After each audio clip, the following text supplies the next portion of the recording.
नमस्कार, मैं सौरभ मिश्रा स्वागत करता हूं आप सब लोग का अपने इस यूट्यूब चैनल ई गुरुकुल में।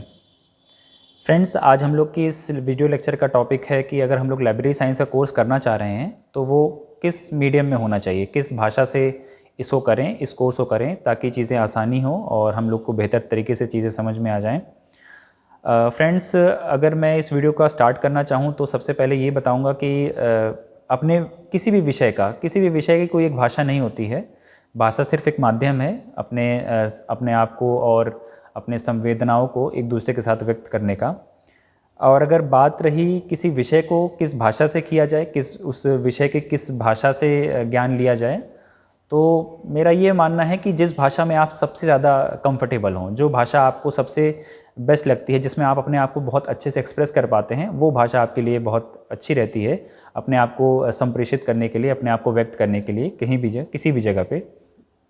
लेकिन अगर लाइब्रेरी साइंस के कोर्स की बात करें हम लोग, तो अगर इसका इतिहास देखें, इस कोर्स की हिस्ट्री देखें, तो हम लोग देखते हैं कि इसका जो डेवलपमेंट है, जो ये कोर्स था, वो जो डेवलप हो रहा था, वो कहीं अमेरिका और इंग्लैंड के जैसे देशों में विकसित हुआ है।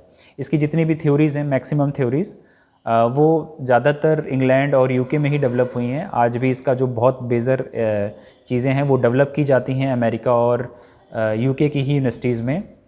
तो फ्रेंड्स, अगर हम लोग मेरा जेन्युइन ओपिनियन अगर आप मानें तो मेरा ये सजेशन रहेगा, ये मेरा ओपिनियन है कि अगर आप आते हैं इस कोर्स को तो कोशिश करिए कि वो चीज़ें इंग्लिश में हो जाएं आपसे।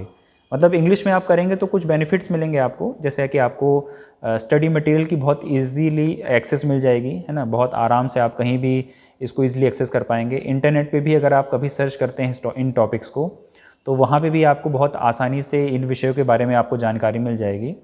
लेकिन अगर आप किसी दूसरी भाषा में जाते हैं, किसी अदर लैंग्वेजेस में इस कोर्स को करते हैं, तो वहाँ पे आपको ये देखना पड़ेगा कि आपके पास कितने अच्छे रिसोर्स अवेलेबल हैं, या कितने अच्छे गाइड या कितने अच्छे टीचर्स आपके पास अवेलेबल हैं, आपके पास कितना अच्छा रिसोर्स मटेरियल है इस टॉपिक को लेकर। जैसा कि मैंने आपको बताया कि इग्नू एक बहुत अच्छा मीडियम बन जाता है लाइब्रेरी साइंस को कोर्स को करने का। अदर यूनिवर्सिटीज़ भी अवेलेबल हैं, बहुत अच्छी सेंट्रल यूनिवर्सिटीज़ हैं, गवर्नमेंट यूनिवर्सिटीज़ हैं जो ये कोर्स कराती हैं। और अगर आप वहाँ भी देखेंगे तो आपके पास इंग्लिश का ही बोलबाला ज़्यादा मिलेगा। और क्योंकि ये सारी चीज़ें इंग्लिश में ही डेवलप हुई, जैसे मैंने बताया कि आपको ये अमेरिका में और इंग्लैंड में इन कोर्सेज़ का बहुत अच्छे से डेवलपमेंट हुआ है। बाद में जब ये इंडिया में आया, जब हमारे father of library science doctor S R Ranganathan ji ने इसको इंडिया में इस कोर्स स्टार्ट किया, तो वो भी चीज़ें सब लोग मैक्सिमम इंग्लिश में ही हुई थी। और कालक्रम में, मतलब टाइम के साथ साथ बीतते साथ, ये इंग्लिश में ही ज़्यादा अच्छे से विकसित हो पाया।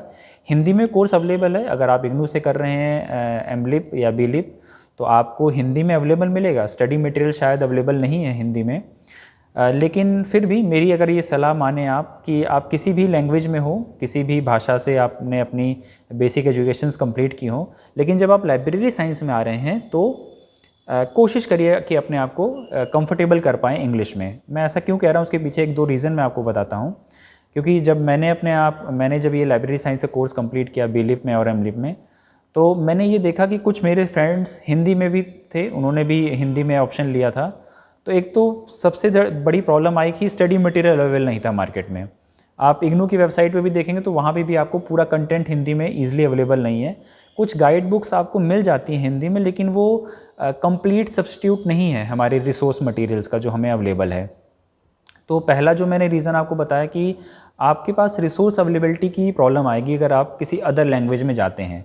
अगर आप इंग्लिश में कर लेते हैं तो इजी रहेगा। अगर आप चाहते हैं कि फ्यूचर में मैं इन चीज़ों के ऊपर ज़्यादा से ज़्यादा काम कर सकूं, मतलब लाइब्रेरी साइंस में जाके ज़्यादा अच्छे से अपने आप को एंगेज कर पाऊँ इस जॉब में, तो कोशिश करिए कि आप इंग्लिश में आइए। और जैसा कि मैंने बताया, पहला मेरा जो कारण था आपको बताने का कि इंग्लिश में क्यों करें, वो पहला रीज़न है आपका रिसोर्स अवेलेबिलिटी का।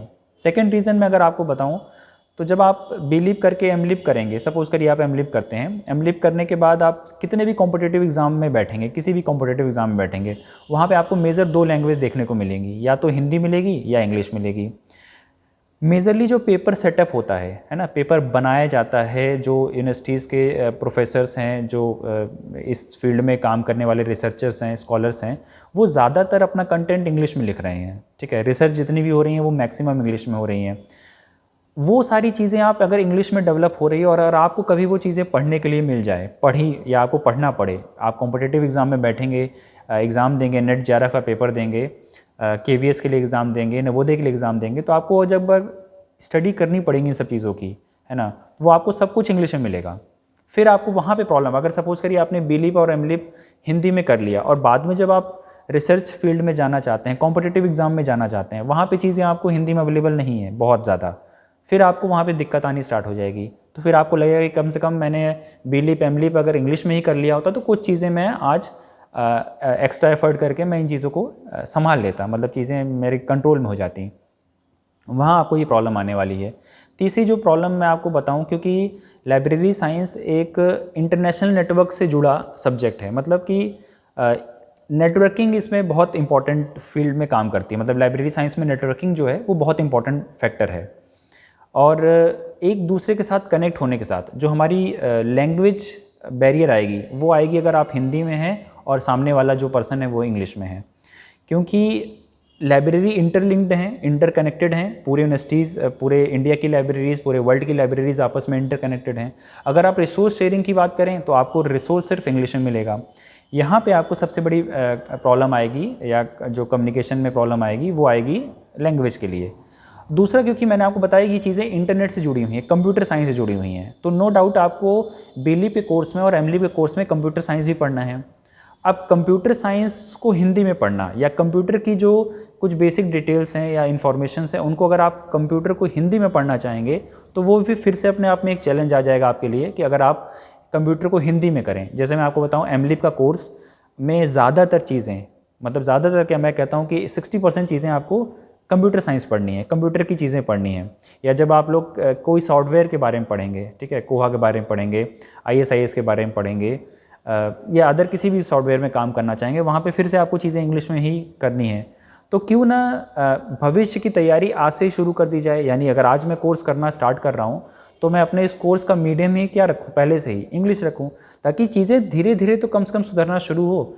आई नो कि आज मैं कंफर्टेबल नहीं हूँ इंग्लिश लैंग्वेज को लेकर, या किसी और मीडियम में मैंने अपनी बेसिक स्किल्स या बेसिक एजुकेशंस कंप्लीट की हैं, लेकिन अगर मैं एक इंग्लिश को चैलेंज के रूप में स्टार्ट करना चाहूँ, आज बीलिप से ही स्टार्ट करूँ, बीलिप करूँ किसी तरह से इंग्लिश में, है ना, अपने आप को थोड़ा सा एक्स्ट्रा टाइम देकर इंग्लिश को फोकस करूँ, फिर एमलिप करूँ, और जब मैं कॉम्पिटिटिव एग्ज़ाम्स की तैयारी करने जाऊँगा, जब मैं अपने रिसर्च, अगर सपोज़ करिए मुझे इस फील्ड में करना है या किसी और भी तरह की जॉब में करना है, क्योंकि मुझे कंप्यूटर साइंस पढ़ना है, मुझे बहुत तरह की इंटरलिंकिंग्स के बारे में जानना है, डिफरेंट लाइब्रेरी के साथ कोलैबोरेट करके मुझे काम करना है, तो वहाँ पे मुझे इंग्लिश सीखनी पड़ेगी। क्यों ना वहाँ पे जब जाके मुझे करना ही करना है तो मैं उसकी शुरुआत आज से ही कर दूँ।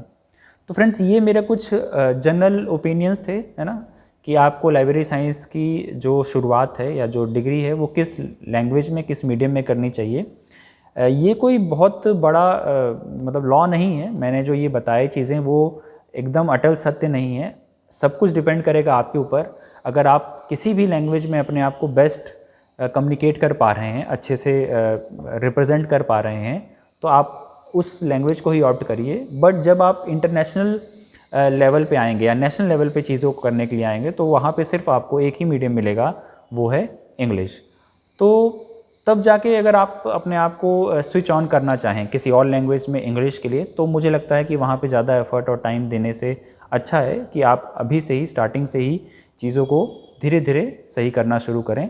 इसलिए मैंने आपको शायद ये इंग्लिश में बताया, लेकिन ये हमारे भारतीय होने का दुर्भाग्य है कि हम लोग हिंदी जैसी मातृभाषा बोलने वाले लोग भी या बच्चे भी अपनी जब इस तरह की चीज़ों को हम लोग को देखना होता है कि हम लोग किस भाषा से किसी कोर्स को करें, किस भाषा को सीखें, तो इंग्लिश हमारे पास एक अनिवार्य बुराई के रूप में आ जाती है या एक अनिवार्यता के रूप में आ जाती है कि हमें इसे करना ही पड़ेगा, हमारे पास कोई बेहतर या इससे अच्छा कोई विकल्प है नहीं।